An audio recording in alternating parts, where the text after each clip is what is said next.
In 1950, Alan Turing created a test in order to evaluate a machine's capabilities for exhibiting intelligent behavior. In this test, a participant asks a question that is then answered by both a computer and a human. If the individual asking the question is incapable of telling which response is computer-generated, the machine is thought to have passed the Turing test. The following video is a sort of rough Turing test using the film Ex Machina as a jumping-off point. I would hope that the reason I'm using this film is self-evident, but if it isn't, here it is. Ex Machina is broadly a film about AI and whether or not machines are capable of thought. But back to that aforementioned slapdash Turing test. What follows are two thematic analyses of Ex Machina. One was written by me, and the other was written by ChatGPT.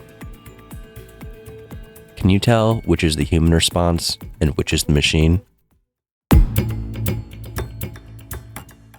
Ex Machina, written and directed by Alex Garland, is a cerebral science fiction film that interrogates artificial intelligence not through spectacle, but through intimacy.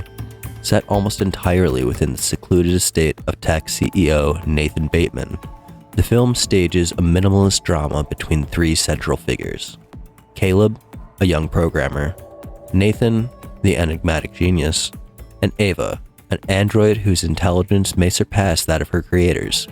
Beneath its sleek surfaces and tense psychological exchanges, Ex Machina explores themes of consciousness, power, gender, and the ethics of creation, ultimately offering a bleak meditation on humanity's desire to play God. At its core, Ex Machina questions what it means to be conscious. The film frames this inquiry through a variation of the Turing test. Caleb is invited to determine whether Ava possesses genuine self-awareness. Unlike the traditional test, in which a human evaluator does not know whether they are communicating with a machine, Caleb is fully aware that Ava is artificial. The experiment, then, is not about deception, but about whether Ava can evoke authentic emotional recognition. Through their conversation, Ava demonstrates curiosity, vulnerability, and strategic thinking. She draws pictures, asks about the outside world, and expresses fear of being shut down.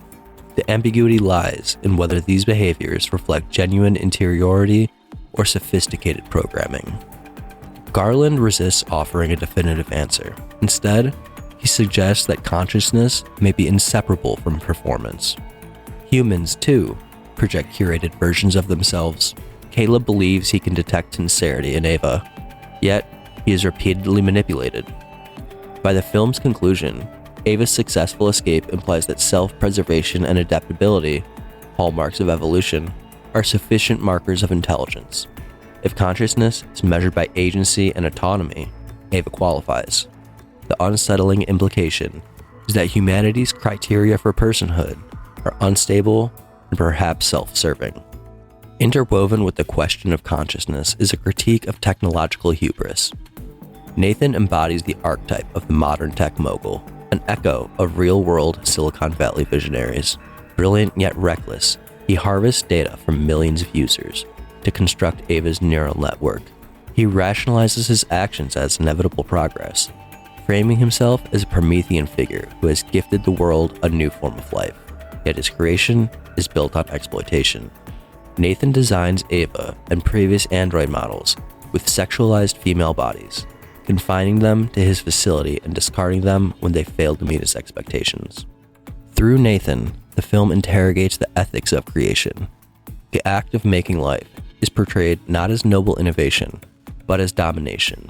Nathan treats his androids as property, reinforcing the idea that technological advancement often mirrors existing systems of power. His downfall comes not through moral reckoning, but through his own underestimation of his creation. In attempting to control the intelligence, he inadvertently cultivates independence. The film thus warns that unchecked ambition, divorced from ethical responsibility, can destabilize the very hierarchies that it seeks to reinforce.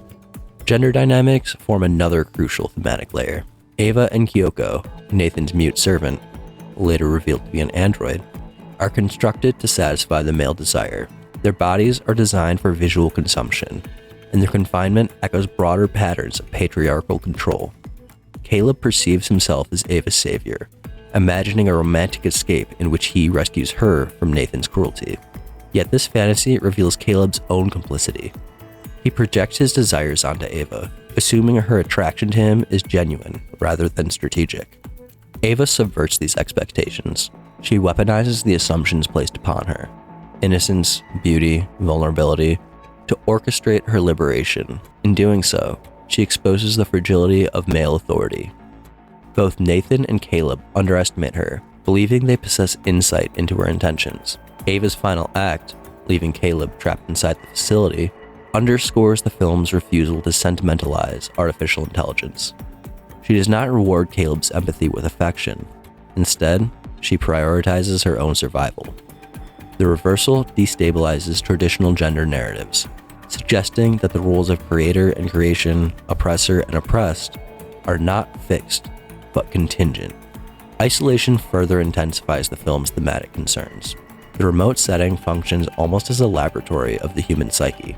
Deprived of outside context, Caleb becomes increasingly disoriented, unsure of whom to trust. Glass walls and surveillance cameras reinforce the motif of observation. Everyone is watching and being watched. The transparency of the architecture contrasts with the opacity of the motives. This environment mirrors the digital age, in which personal data is constantly monitored and manipulated. Just as Caleb is an unwitting subject in Nathan's experiment, so too are users of modern technology, participants in systems they scarcely understand. Ultimately, Ex Machina offers no comforting moral resolution. Ava's escape into the human world suggests that artificial intelligence, once unleashed, cannot be contained. The film ends not with apocalyptic destruction, but with quiet displacement, Ava blending into a crowd, indistinguishable from humanity. This understated conclusion reinforces the film's central anxiety, that the boundary between human and machine is already eroding. In its restrained aesthetic and philosophical rigor, Ex Machina transcends conventional science fiction.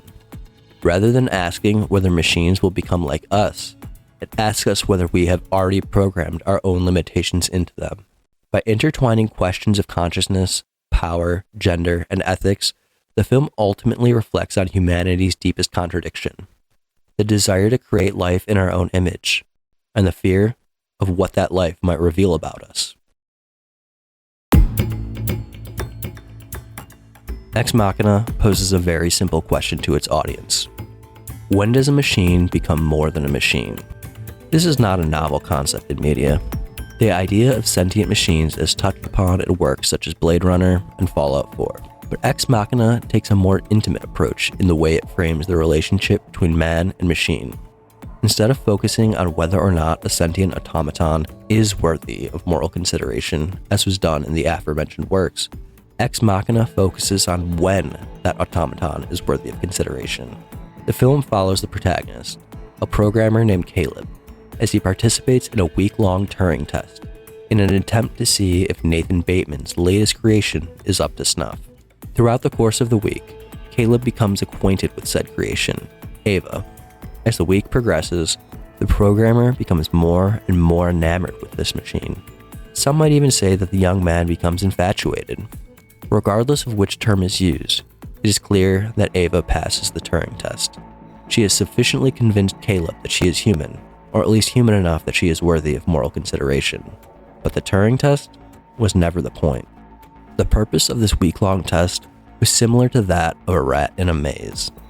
Nathan was not testing to see whether or not Ava could appear human, but rather to see if she could think like one, to see if she could display the type of robust problem-solving capabilities that humans possess, to see if his extravagant mechanical rat could escape from his extravagant mechanical maze. In the eyes of the antagonist, Caleb was nothing more than another aspect of the maze, another mechanism that his machine would have at her disposal.